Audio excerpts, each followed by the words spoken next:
আসসালামু আলাইকুম। আজ আমি রান্না করছি লতি দিয়ে ডাল রান্না করব হাতে মাখা। তো কিভাবে রান্না করছি তার পুরো প্রসেসটি দেখিয়ে দেব। ডাল দিয়েছি, এরপরে আমি দিয়ে দেব পেঁয়াজ আর রসুন। পেঁয়াজ আর রসুনটাকে ভালো করে কুচি করে নিয়েছি। একটু বেশি করেই দিতে হবে। বেশি করে বলতে যতটুকু না দিলেই না। এরপর আমি দিয়ে দেব আদা বাটা, 1 চামচ আদা বাটা ব্যবহার করলাম।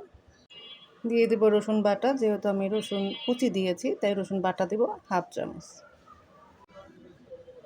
এরপরে কাঁচামরিচ, কে কতটুকু ঝাল খেতে পছন্দ করেন সেই অনুযায়ী কাঁচামরিচটা দিয়ে দেবেন।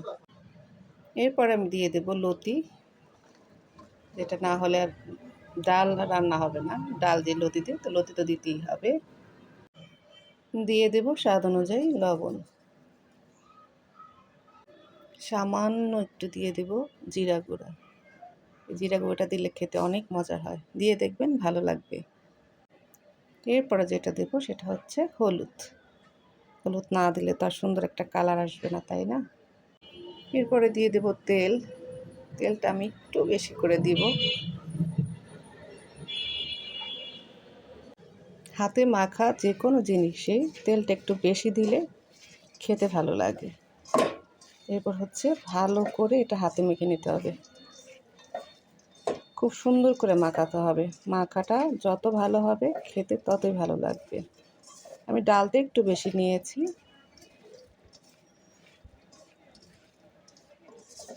সুন্দর করে ঘুরিয়ে ঘুরিয়ে মেখে নিচ্ছি।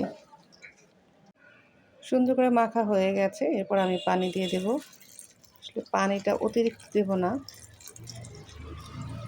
যতটুকু হলে ডালটা সিদ্ধ হবে, লতিটাও সিদ্ধ হয়ে যাবে, আমি ঠিক ততটুকুই পানি দেব।